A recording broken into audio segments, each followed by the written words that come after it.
Padre, Hijo y Espíritu Santo, gracias Señor por este día, gracias Señor por tu palabra, que es nuestro alimento espiritual. Que tú, Señor, abriendo nuestro entendimiento, nuestros sentidos espirituales, y ayúdanos, Señor, así como cantábamos, a examinar, Señor, nuestro interior, Señor, y poder mirar qué es lo que nos enseñas en tu palabra hay en nuestro ser, para poder cada día mejorar, Señor, para agradarte a ti.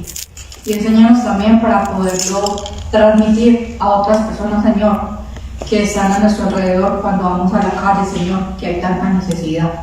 Sé tú con tu Espíritu Santo, Señor, guiándonos con esta palabra y hablando a nuestro corazón de manera muy personal. En el nombre de Jesús, te hemos orado con acción de gracias.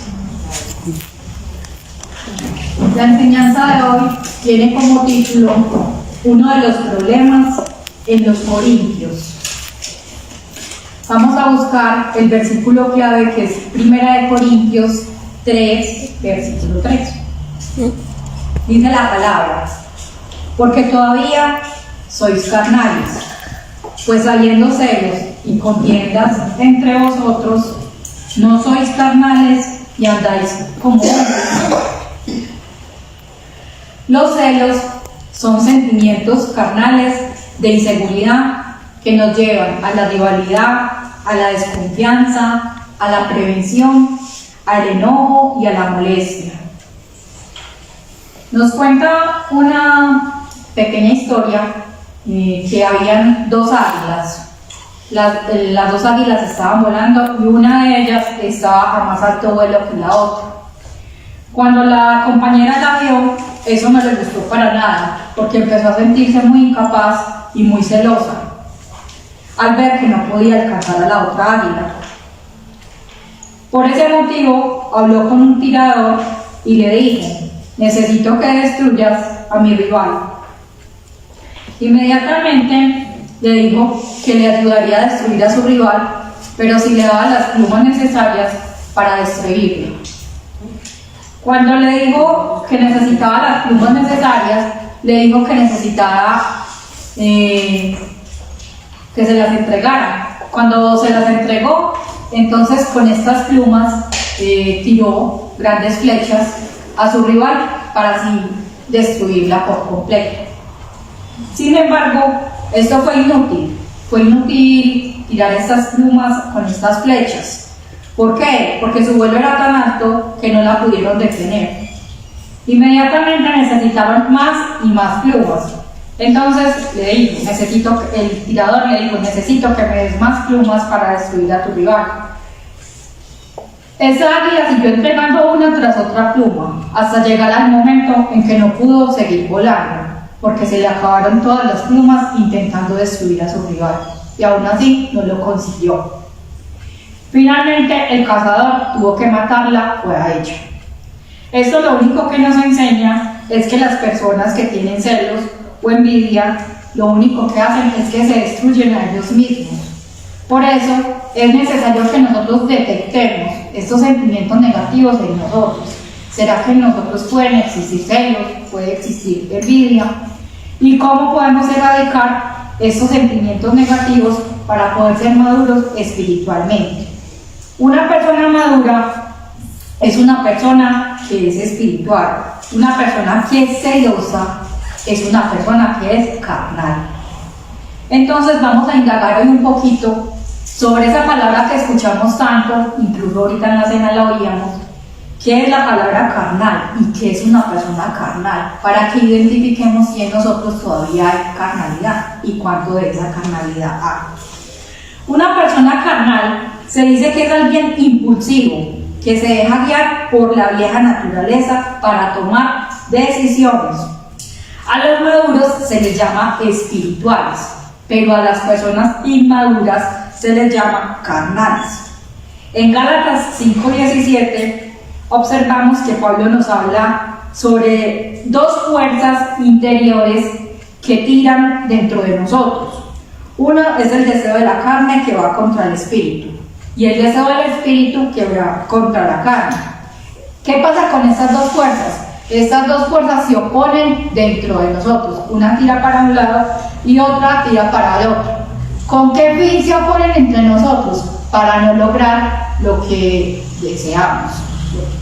Entonces hay que estar muy atentos porque debemos de tener es el deseo del espíritu, no el de la carne. El carnal también tiene el Espíritu Santo en su interior. Pero ¿qué hace el Espíritu Santo? Le dice que está bien y le dice que está mal. Lo guía a la verdad, enseñándole a tener comunión con Dios. El Espíritu está ahí guiándonos a toda verdad. Pero ¿qué sucede? En esa persona carnal se da un conflicto interno con su naturaleza.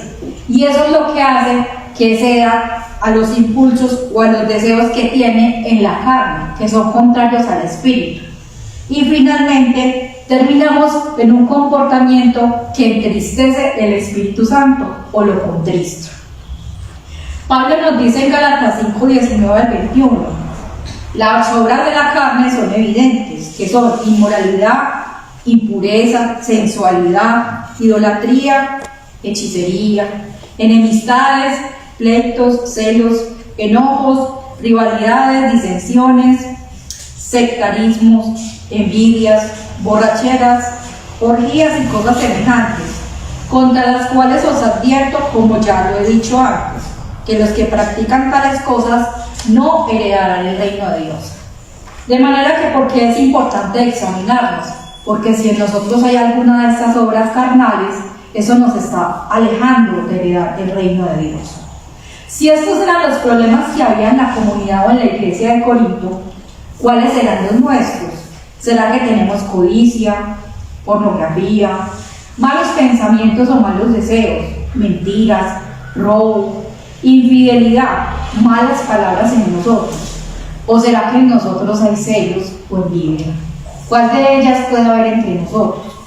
Vamos a mirar entonces cuáles son las características de una persona carnal para que identifiquemos qué de eso podemos tener nosotros. Una persona carnal se le dificulta o no puede gozar de la vida del espíritu. ¿Por qué? En una persona carnal hay un sentimiento de frustración. Ese sentimiento de frustración lo hace creer que no puede crecer y se siente como en un chaleco de fuerza que oprime su espíritu. Además de esto, esa persona carnal no puede experimentar la gloria de ser un verdadero cristiano. Es una persona que sin darse cuenta le gusta vivir en contiendas, en peleas, no es capaz de vivir en armonía con los demás y le cuesta vivir en la paz de Dios. Al respecto, un comentarista que se llama Bactian escribe: si el hombre tiene diferencias con su prójimo, si es una criatura contenciosa, miren esta otra palabrita tan sutil pero que puede haber entre nosotros mostrándonos algo carnal, una persona competidora. ¿Qué tan competidores somos nosotros? Una persona que le gusta discutir, una persona chismosa. Puede ser una persona incluso que sea un asiduo recurrente a la iglesia, que usted la vea continuamente en la iglesia. Puede ser una persona que realice un cargo o una labor en la iglesia, pero independiente de esto, es una persona que todavía no es un hombre de Dios y que todavía puede ser una persona carnal.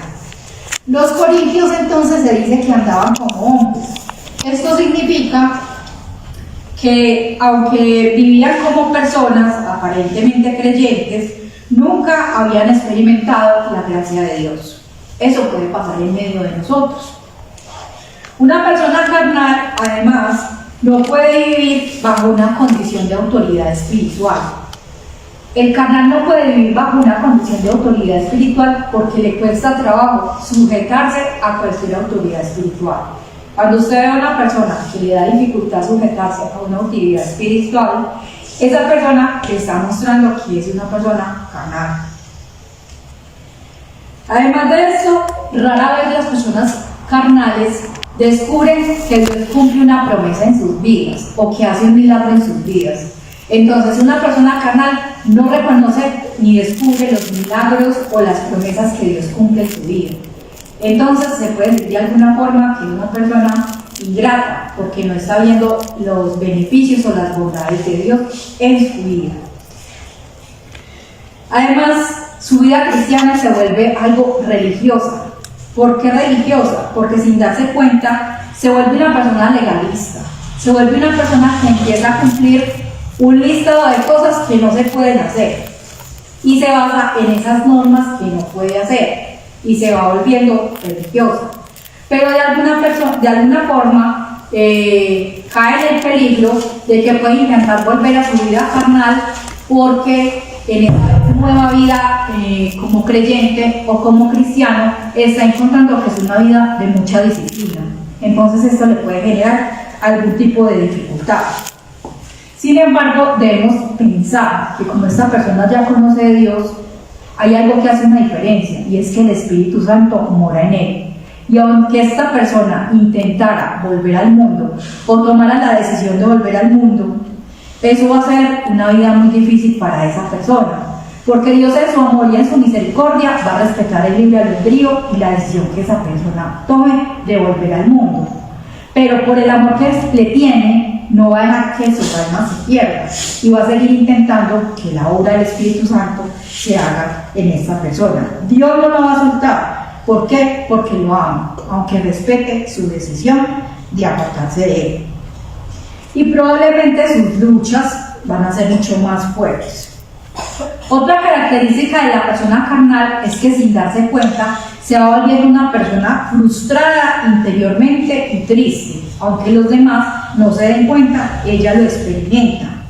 ¿Por qué? Porque esa persona resulta que entiende la letra de la palabra de Dios y entiende los principios de la palabra de Dios, pero no tiene una mente renovada. ¿Por qué? ¿Cómo entiende los principios de la palabra de Dios?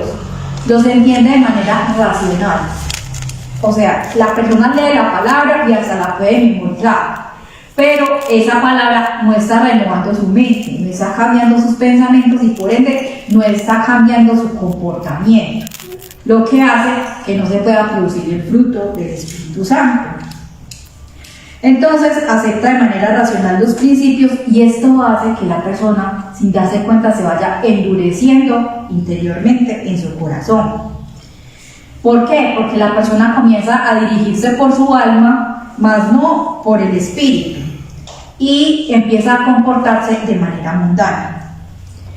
Empieza a tener una crisis. ¿Y cuál es esa crisis la que empieza a experimentar esa persona? Es que no se siente cómodo en ningún lugar.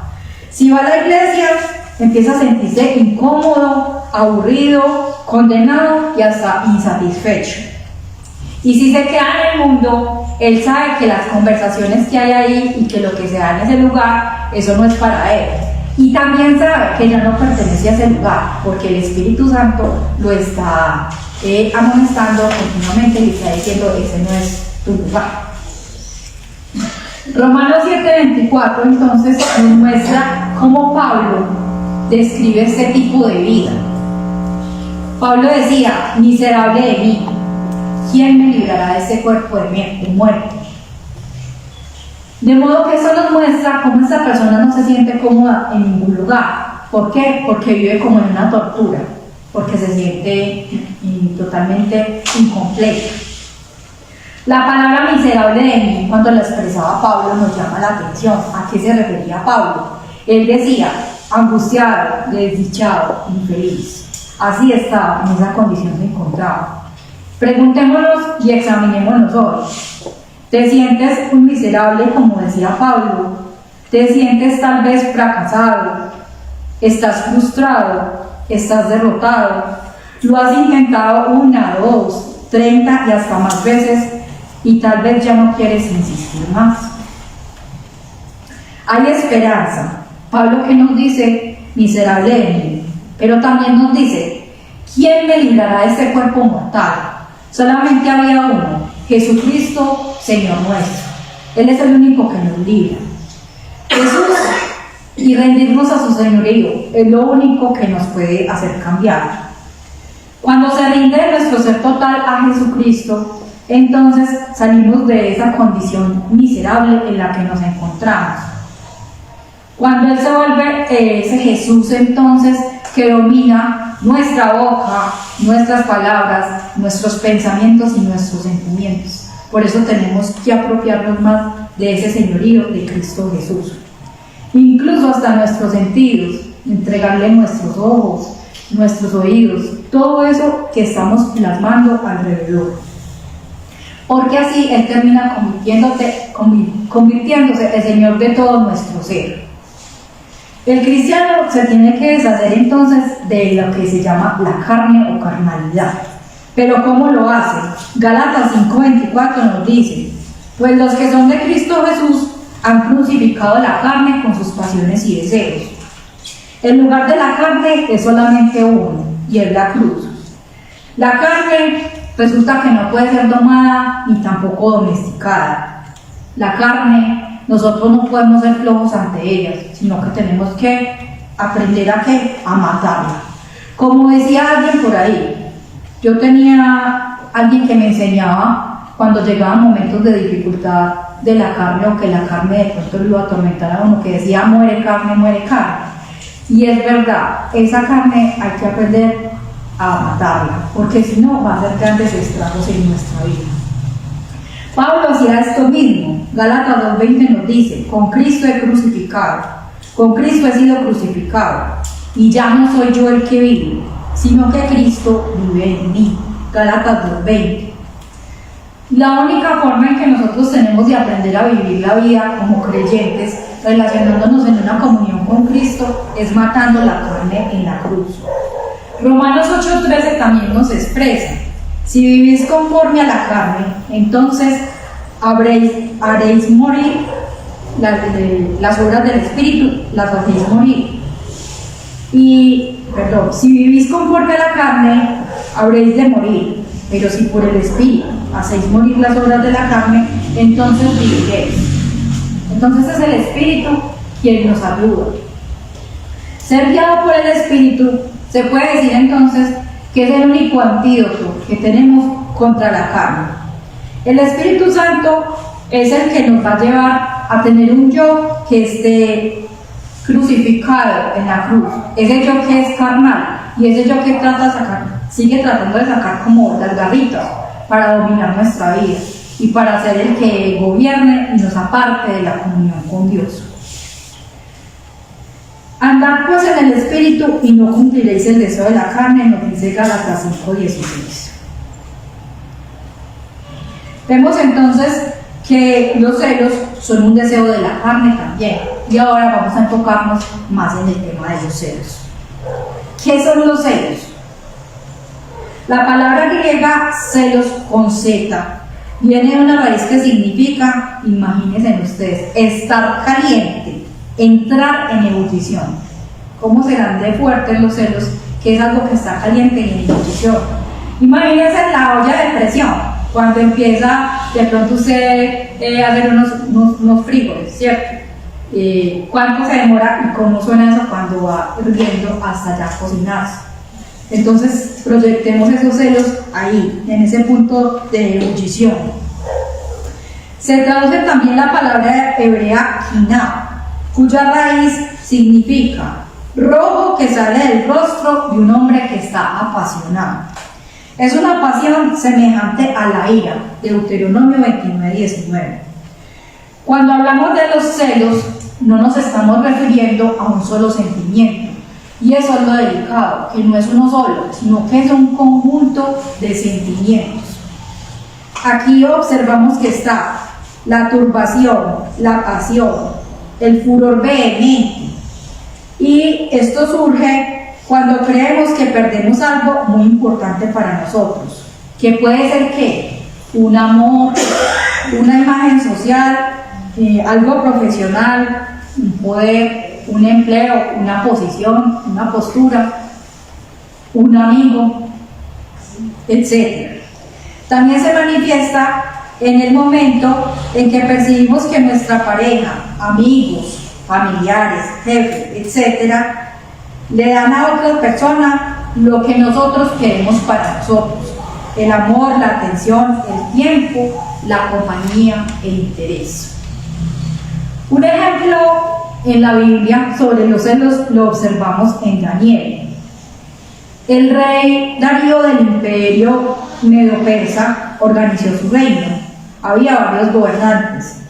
Daniel era uno de ellos. El rey Darío pensaba elevarlo y ponerlo sobre el reino, mientras los otros dirigentes, ¿qué pasó con ellos? Se llenaron de celos ante la postura que iban a colocar Daniel. Porque Daniel era ¿quién? Era extranjero. Se puede decir que no era el que estaba ahí convocado para que ocupara ese poder. Daniel 6, del 4 al 9. Estos otros gobernantes eran hombres muy astutos y tenían mucha malicia en su corazón. Querían hacerle daño a Daniel solamente porque Daniel era un hombre extranjero. Muchas veces, también cuando nosotros sentimos celo, queremos hacerle daño a la otra persona. Como cuando los estudiantes flojos se llenan de celo porque un estudiante sacó las mejores calificaciones y fue la persona excelente. Asimismo sucedió con los gobernantes de este imperio medio persa. No querían que Daniel fuera nombrado el gobernador o el mejor. Sin embargo, como Dios tenía un plan con Daniel, Daniel fue salvado milagrosamente, y el rey Darío, cuando se dio cuenta de la malicia de aquellos hombres, ordenó que fueran echados en el pozo de los leones. Nuestra malicia muchas veces sale al descubierto y podemos recibir daños o perjuicios que habíamos planeado para otras personas.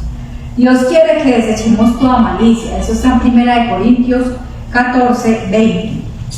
Los celos, además de eso, son una manifestación de nuestra desconfianza y de mucha carnalidad en nosotros como seres humanos. Esto nos lleva a escudriñar un poco de dónde provienen los celos. ¿Por qué se producen los celos? Todos los seres humanos en mayor o menor grado hemos experimentado en algún momento celos. Estos se vuelven un problema cuando quieren empezar a controlar nuestra vida y pueden sacar en nosotros reacciones que afectan nuestras relaciones con nuestros hijos, con nuestra pareja, con nuestros amigos o las personas que nos rodean. ¿Cómo una persona se transforma en celosa? Cuando nosotros estamos siendo personas que crecen, bebecitos, nosotros queremos la atención exclusiva, especialmente de nuestra mamá. Y buscamos todo el tiempo la seguridad y la satisfacción en nuestra mamá.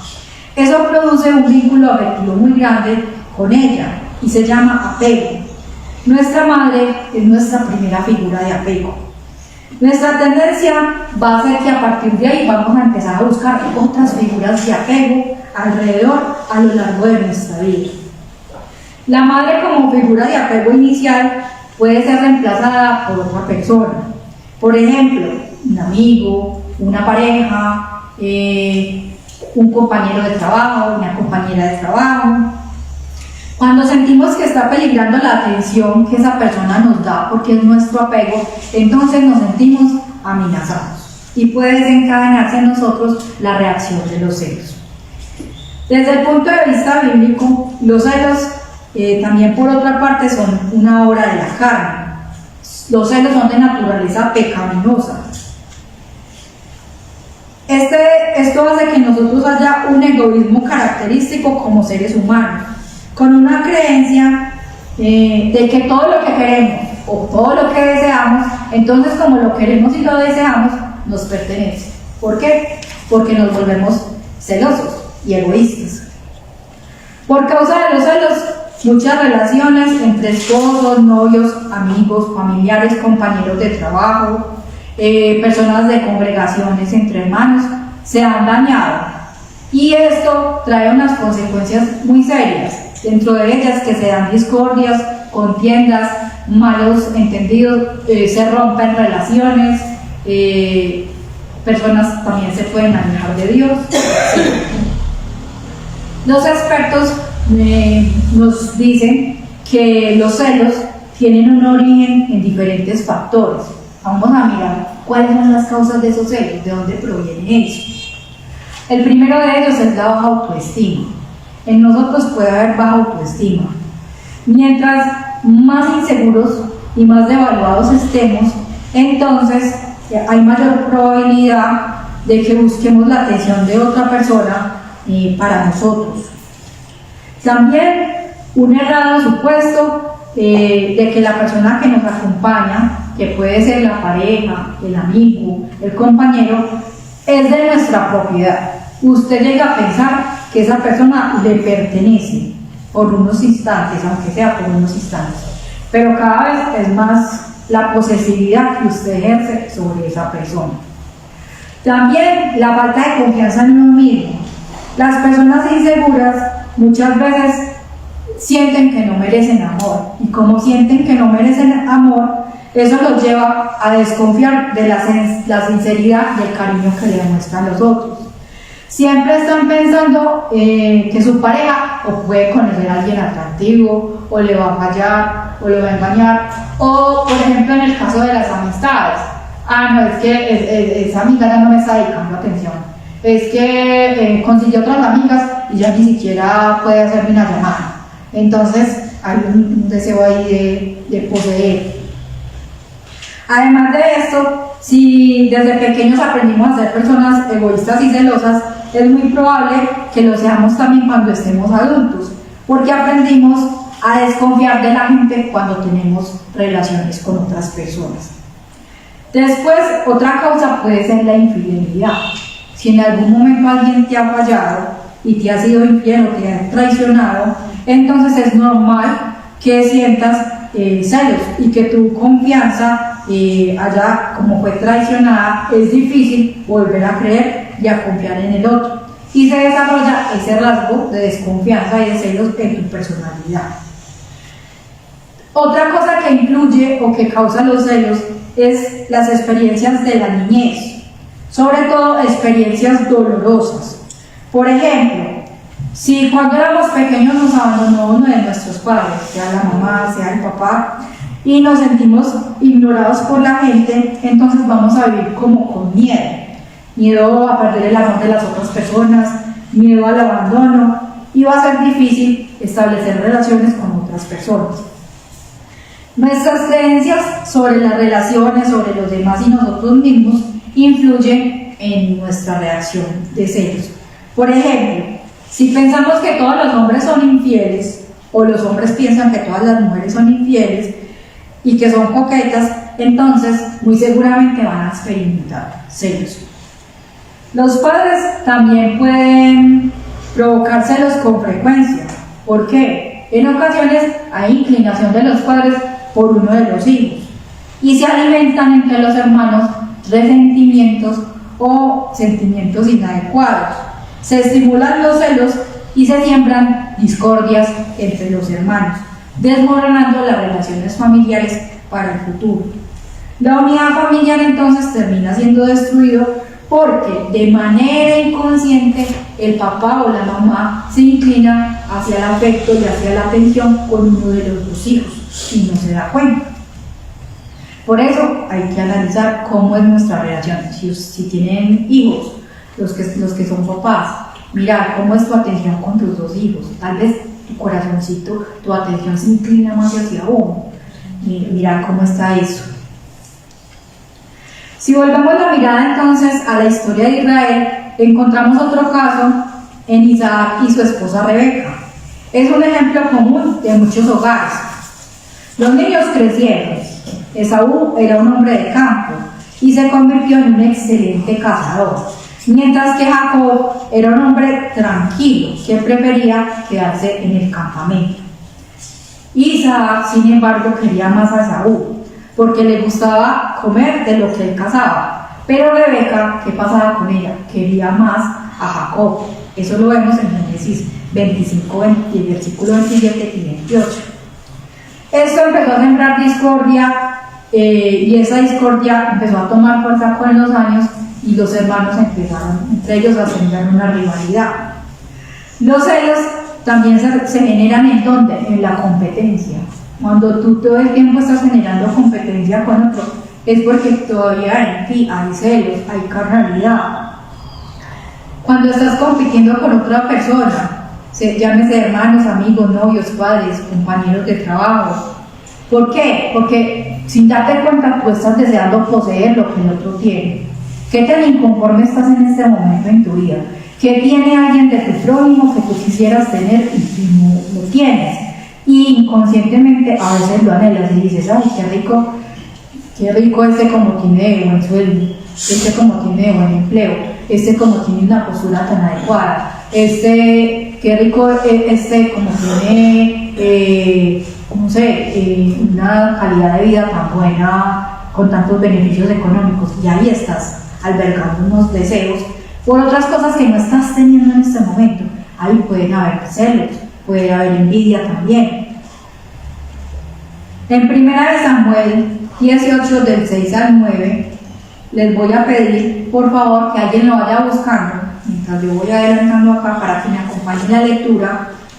Vemos otros ejemplos de rivalidad entre también, acá les hablo de otro ejemplo de rivalidad entre hermanos, que es en Génesis 31, que es Raquel y Lea, los hermanos de José.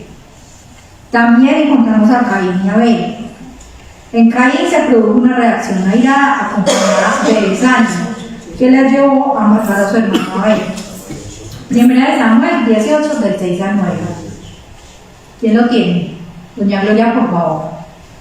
1 Samuel 18, del 6 al 9. Aconteció que cuando volvían ellos, cuando David volvió de matar al filisteo, salieron las mujeres de toda la ciudad de Israel cantando y danzando para recibir al rey Saúl, con panderos, con cánticos de alegría y con instrumentos de música. Y cantaban las mujeres que danzaban y decían: Saúl hirió a sus miles y David a sus 10,000. Y se enojó Saúl en gran manera y le desagradó este dicho y dijo: a David dieron 10,000 y a mí 1,000. No le falta más que el reino. Y desde aquel día Saúl no miró con buenos ojos a David. 1 Samuel 18, del 6 al 9. Entonces ahí vemos un ejemplo perfecto de los celos y de la envidia que sintió Saúl por David, por sus victorias, por sus ganancias, por el cambio frente a él, porque no tenía él lo que David sí podía tener. Los celos se presentan también como sentimientos y actitudes como cuando tenemos un ambiente de trabajo competitivo. Se puede dar envidia, culpabilidad, temor de pérdida, enojo, dolor, humillación. Si usted hace cuenta, se está comparando continuamente con los demás. Puede volverse víctima de las circunstancias o sentirse víctima de otras personas. Ser posesivo, tener una actitud que desee ser vengativo. Preocupación exagerada por la crítica. Toda crítica que se te hace puede ser exagerada. Una creencia equivocada de los celos es ¿cuál? Cuando tú piensas o dices: tengo derecho a retener cualquier cosa que tenga para llenar mi necesidad de sentirme importante. O sea, todo lo que usted lo desea, usted lo anhela, y usted dice: es que yo tengo derecho a tenerlo para poderme sentir importante. Entonces no se trata de tengo derecho a, de quiero esto, de deseo aquello, porque ahí estamos mostrando que es una actitud egoísta y carnal. Vamos a mirar a alguien también que me busque, que me vaya buscando Filipenses 4, del 11 al 13. Vamos a pensar que la palabra nos da un pasaje muy especial acá en Filipenses 4, del 11 al 13, donde dice que necesitamos renovar la mente. Quiere decir, tener una nueva actitud para aprender a tener contentamiento, porque créanme, a todos nos falta mucho contentamiento, sea por una cosa o sea por la otra. El ser humano tiene una tendencia a estar inconforme y nos cuesta trabajo ser agradecidos y tener contentamiento. La persona que ya haya encontrado, por favor, Filipenses 4, del 11 al 13, me dice, me da la manito cuando lo tenga. Doña Ana, por favor. Filipenses 4, del 11 al 13. Biblia de las Américas, equivalencia completa óptima.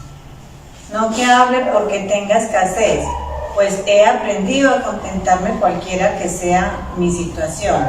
Sé vivir en pobreza y sé vivir en prosperidad. En todo y por todo he aprendido el secreto tanto de estar saciado como de tener hambre, de tener abundancia como de sufrir necesidad. Todo lo puedo en Cristo que me fortalece. Gracias. Entonces aquí vemos una actitud de Pablo de contentamiento. Miren cómo él empezó, en una condición donde decía, miserable de mí, ¿quién me librará? Después se cambió su actitud, empezó a cambiar y después digo, pues Cristo Jesús, y empezó a entregarse al señorío de Cristo. Y finalmente ahora nos dice que he aprendido a contentarme cualesquiera sean mis circunstancias. O sea, eso fue un cambio total en su mente, en sus pensamientos, en su espíritu, en su ser, porque la palabra fue la que renovó su espíritu. Y es este mismo hombre el que nos dice ahora que ha aprendido a contentarse. ¿Qué sucede con nosotros frente a las circunstancias de la vida? Hemos aprendido contentamiento. Ejemplo, ¿qué pasa cuando se escasean los recursos económicos? ¿Será que somos iguales cuando tenemos buenos recursos económicos que cuando se escasean? ¿Qué pasa cuando se escasea la salud? ¿Actuamos iguales cuando estamos enfermos a cuando estamos con pérdida de la salud? ¿O nos sentimos algo por allá insatisfechos y quisiéramos tener toda esa salud que teníamos en el momento que estábamos aliviados? Y asimismo hay muchas otras circunstancias que nos enfrentan diariamente a lo que es el contentamiento, y es algo que necesitamos aprender a desarrollar para enfrentar todo sentimiento carnal. También hay momentos en que se realizan críticas negativas a otros, basando la aceptación en el desempeño. Entonces a veces nosotros nos concentramos en esas críticas negativas y nosotros nos evaluamos en base a esas críticas negativas que hayamos recibido. A veces tenemos una negociación a reconocer el talento de otros. Tenemos desconfianza por el comportamiento normal de los demás. Hay personas que cuando se vuelven inseguras, celosas, todo el tiempo están evaluando el comportamiento del otro y están pensando con desconfianza frente al otro. Entonces eso también hay que tenerlo presente. Y la otra, que es muy común para descubrir los celos, es cuando somos muy posesivos con otros. ¿Cuántas veces, sin darte cuenta, tú quieres que los demás sean exclusivos para ti? Y cuando no te dedican el tiempo suficiente, te pueden molestar o te puedes incomodar.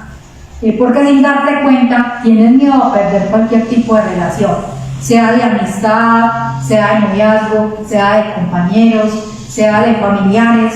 Entonces ahí están las semillitas y los celos empezando a brotar. Vamos a mirar entonces también los celos en la iglesia. ¿Cuáles son los síntomas de los celos en la iglesia? Porque en la congregación también se presentan celos. Los celos hacia otros líderes. Cuando una persona señala cada vez más los errores y los defectos de otros líderes y ministerios, puede tener celos. Nos gusta escuchar comentarios negativos acerca de otro líder y de su ministerio. Vemos a los siervos como personas con quienes vamos a competir. ¿Cómo estás viendo tú la posición de otros siervos o hermanos en Cristo que están ejerciendo un ministerio también? ¿Los ves como amigos y consiervos para apoyarse unos a otros? ¿O los estás viendo con alguien que tenés que competir y que, ejemplo, pues, tal vez esto acá no se da, pero puede pasar en otras conversaciones? No, es que hoy canta una alabanza muy bonito. No, espera, que mañana voy a hablar con el director de alabanza para que le toquen menos canciones, y porque yo tengo que sobresalir con mi voz. Entonces, es una cosa, no, este va a ser una enseñanza para los niños, no, yo la voy a hacer mejor, le voy a poner más tecnología, voy a usar títeres, de verdad que voy a descrestar, y eso sí, que esté el pastor ahí mirando lo que vamos a hacer, porque él tiene que ver que yo voy a competir con este y todo va a salir mejor. Entonces vemos que también se puede dar los celos ahí. Sin darnos cuenta, guardamos un deseo secreto de éxito en el ministerio y queremos competir con los demás.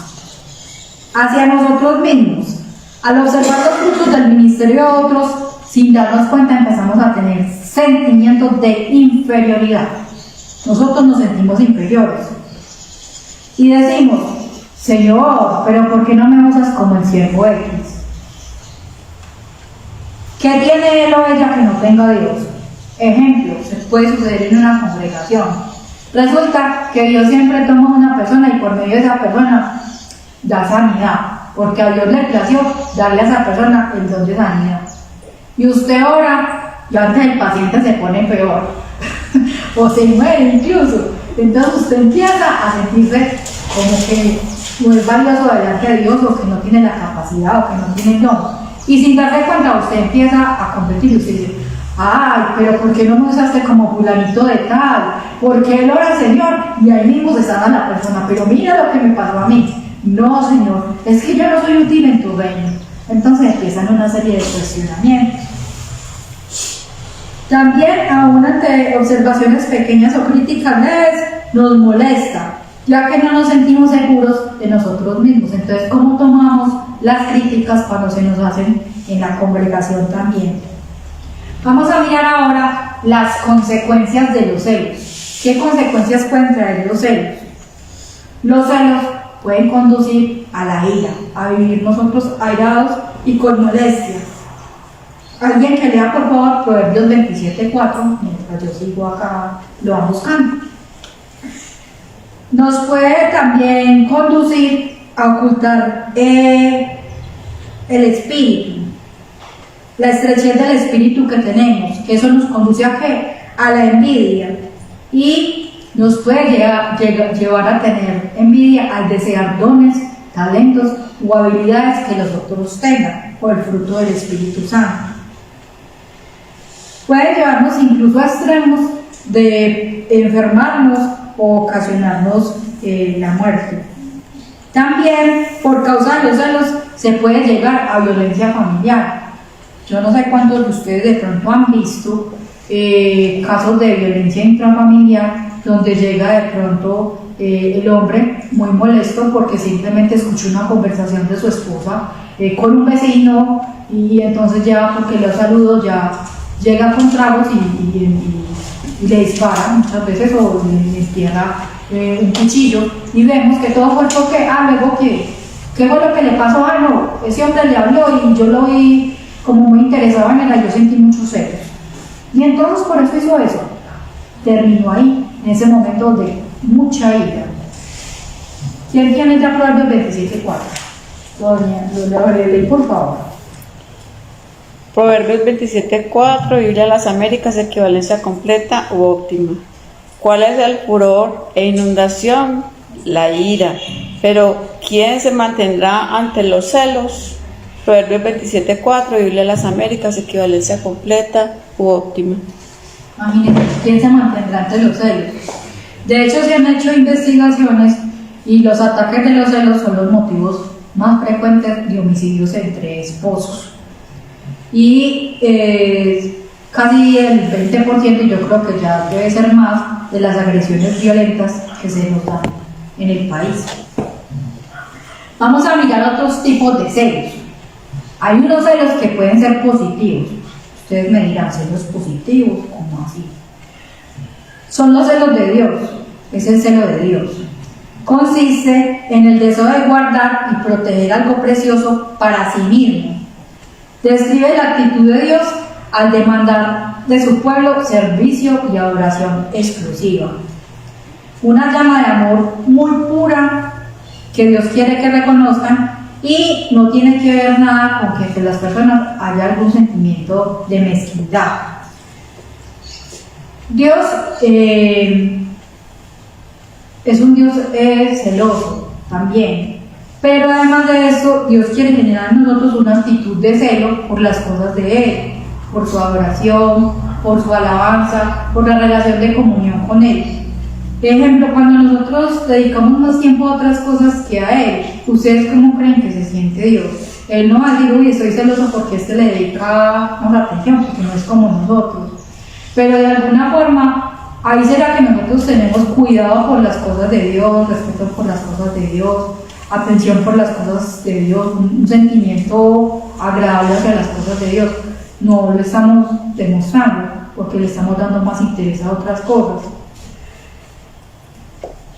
Dios no tiene celos de algún otro, si pudiera hacerlo igual, pero ¿qué exige Dios?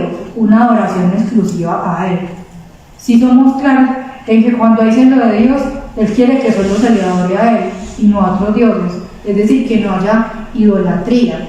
¿Por qué? Porque esto le molesta, esto le incomoda, esto no le agrada. Él quiere ser el único Dios, como dice Éxodo 25 y Deuteronomio 6:14.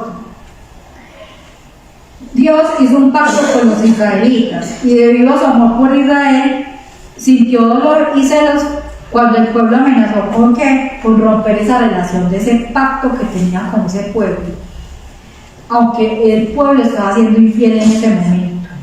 Éxodo 34:14 dice: porque no te has de inclinar ante ningún otro Dios, pues Jehová, cuyo nombre es celoso, Dios celoso es. Entonces ahí vemos lo que él experimentó cuando su pueblo fue infiel y se iba a inclinar ante otro Dios.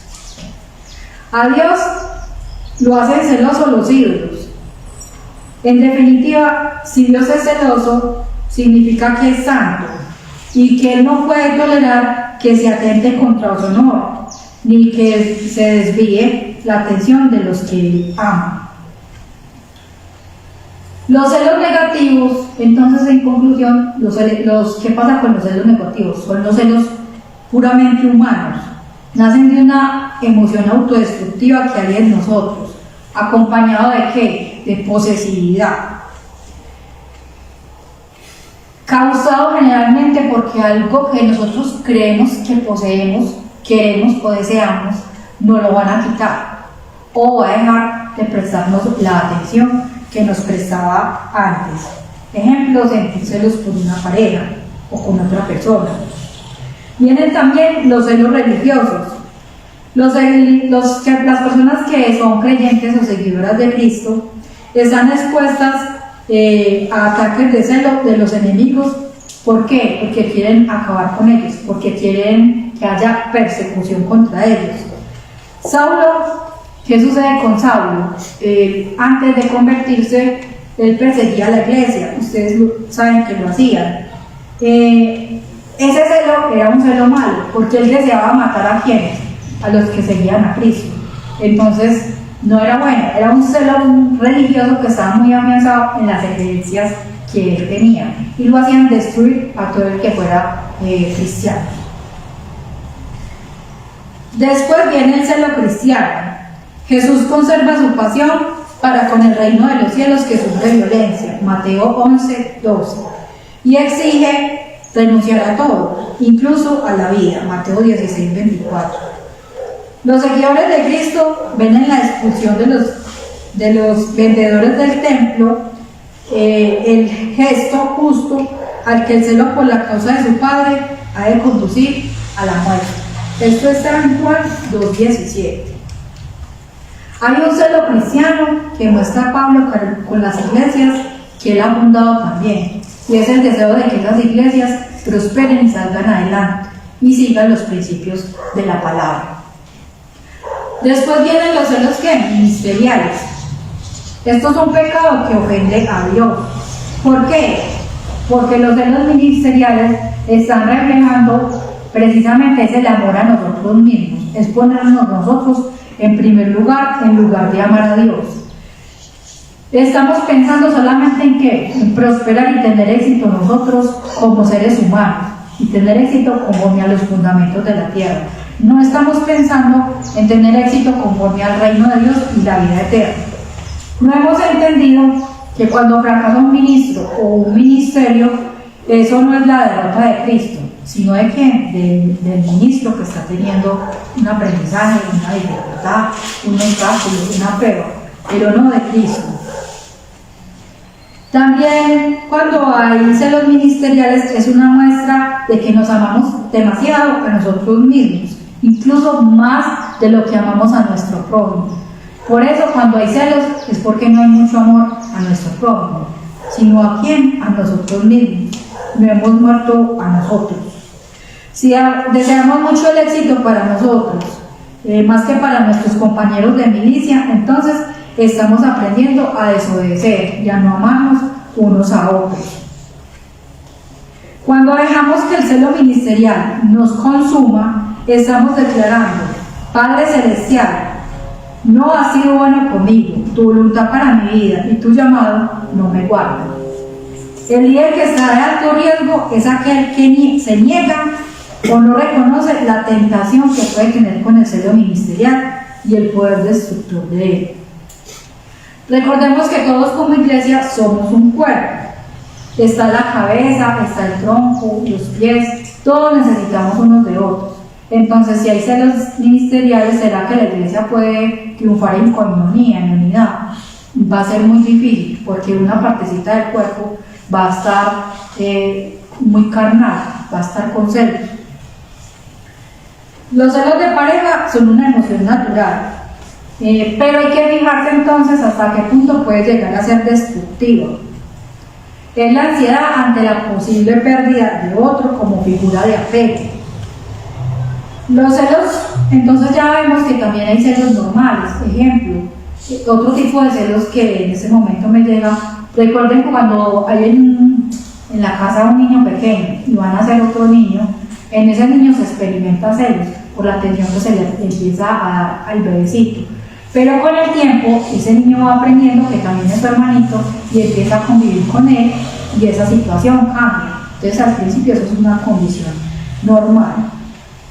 Igual en las parejas recién formadas, cuando se conocen, también se dan celos mientras que experimentan y se conocen con los años hasta que llegan al matrimonio. Cuando la pareja también nos comenta o nos confiesa que ha sentido atracción hacia otra persona, muy relacionado con el caso de la infidelidad, también puede darse celos y eso genera una reacción en nosotros como personas que queremos o amamos la persona que tenemos al lado. Los celos anormales o enfermizos también se pueden presentar. Hay unos celos que son celos patológicos, que ya se pueden volver una enfermedad. Cuando la persona ya empieza con un delirio de persecución hacia el otro, a donde quiera que vaya tiene que reportar qué está haciendo, con quién está y empieza a perseguirlo. Empieza a vigilar todo el tiempo a su pareja y empieza a experimentar hasta ataques de rabia. Cuando el otro no lo llama a tiempo, no le dice dónde está, no le dice qué está haciendo. Ante eso sí hay que poner mucho cuidado y mucha atención, porque ya esos celos vienen de un conflicto interno entre la pareja que no se ha resuelto, donde hay desconfianza y la reacción del otro es exagerada e inadecuada. Y va a terminar usando estrategias para terminar siempre que salirse con la suya y mostrar peleas, pleitos, contiendas por la situación de celos. Algunas recomendaciones para los celos de pareja. ¿Cuáles pueden ser? Si en algún momento tienes celos de pareja, evalúa tus actitudes como persona. Recuerda que la pareja que tienes a tu lado no es tu propiedad, no te pertenece. Evalúa la confianza que tengas en esa persona y mira cómo está haciendo la relación con esa persona. Reflexiona si tu pareja está contigo realmente porque te quiere, porque comparte contigo, y recuerda que no es su interés compartir con nadie más, si no estuviera a tu lado. Entonces ten eso presente. Procura también ser más tolerante. ¿Cuántas veces las parejas solamente quieren que las 24 horas estén con él como pareja o con ella? Y ellos también necesitan otros espacios, o ellas. Entonces a veces quieren compartir de pronto con amistades, quieren los hombres de pronto ver un partido de fútbol o ir a jugar un partido de fútbol con sus compañeros y necesitan ese otro espacio. Trabaja también a favor de tu crecimiento personal. Dedícate a hacer actividades que te brinden independencia, que te desarrollen como persona y que te permitan también de pronto, como por ejemplo practicar un deporte, ver una buena película, encontrarte con una amiga. Esfuérzate también por ser más objetivo. ¿Qué tan objetivo eres por tu pareja cuando tienes una reacción de celos? ¿Te dejas llevar solo por el sentimiento, por el impulso, o hablas con ella respecto a los hechos que se presentaron? Algunas sugerencias entonces para enfrentar los celos en general, ya para ir terminando, son reconocer que los celos recuerden que como les dije en todo el proceso, son fruto de ¿qué? De la carne. Entonces, ¿será que a Dios le gusta que vivamos con celos? Es algo que tenemos que empezar a sacar de nuestra vida si lo tenemos. Alimentarnos con la palabra nos va a ayudar a dejar ese tipo de comportamientos, a dejar esa vieja naturaleza. También necesitamos aprender a someter nuestros sentimientos y pensamientos a Dios. No dejar que ellos sean los que nos gobiernen, sino que Dios, con su Espíritu Santo, pueda tomar control sobre ellos. Proverbios 6:34 nos dice: porque los celos enfurecen al hombre y no perdonará en el día de venganza. Es necesario también un cambio en nuestra actitud. Santiago 3:16 dice: no hay un testimonio cristiano saludable donde hay emociones que no son controladas. Cuando Dios tiene el control de nuestras emociones y nuestras actitudes, entonces nuestras relaciones van a ser buenas. De lo contrario, va a ser muy difícil mantener relaciones con otras personas que sean saludables conforme a la palabra de Dios. También necesitamos aprender a imitar la sabiduría de Dios, buscar todo lo que produzca en nosotros paz. Si sabemos que los celos generan contiendas, no nos dejemos dominar por ellos, sino que podamos tener una buena relación sea con nuestros hermanos en Cristo, sea con nuestros compañeros de trabajo, sea con tu pareja, sea con tus hijos, pero que se pueda dar una mejor relación. Santiago 3:17-18 dice: pero la sabiduría que es de lo alto es primeramente pura, después pacífica, amable, benigna, llena de misericordia y de buenos frutos, sin incertidumbre y sin hipocresía. Y el fruto de la justicia se siembra en paz para los que hacen la paz. Esa es la sabiduría que necesitamos anhelar, que necesitamos desear para menguar y matar la carne y poder crecer en ¿qué? En el espíritu. Ahora la pregunta para finalizar es: ¿de pronto eres tú una persona celosa? ¿No permites que tu pareja se relacione con otros porque temes perderla? ¿Eres una persona desconfiada? ¿Alguna vez te has visto compitiendo con un hermano en Cristo, un compañero de trabajo u otra persona? Permite que el Espíritu Santo tome el control para que podamos ser equipados por Dios y podamos aprender a servirle, no andando conforme a la carne, sino conforme al Espíritu. Nos vamos a colocar de pie y le vamos a dar gracias a Dios por mostrarnos las obras de la carne y del Espíritu, y porque quiere llevarnos a andar en el Espíritu. Padre, Hijo y Espíritu Santo, gracias, Señor, por mostrarnos, Señor, la realidad, Señor, de lo que es andar en la carne, y que aunque estemos como creyentes, Señor, todavía, Señor, hay comportamientos que podemos tener, Señor, de ese andar en la carne. Queremos aprender a renovar nuestra mente y poder aprender a andar en el Espíritu, y que cada vez más ese Espíritu tome el control de sentimientos, pensamientos, y podamos renovar la mente para enfrentar las circunstancias que nos presenten con todos los que nos rodean. Gracias, Señor, porque nos alimentas con tu palabra. Te entregamos la semana que comienza, Padre Santo, y en tus manos, Señor, todos los hermanos en Cristo que hoy no pudieron venir, que están enfermos, que tienen algún dolor, alguna circunstancia difícil en sus casas, Señor. Y aún los que están acá, Señor, que tengan cualquier dolor, cualquier prueba, dificultad, Señor, para que seas tú fortaleciéndolos, Señor, animándolos, ayudándolos, Señor, como solamente tú lo sabes hacer. En el nombre de Jesús te hemos orado con acción de gracias.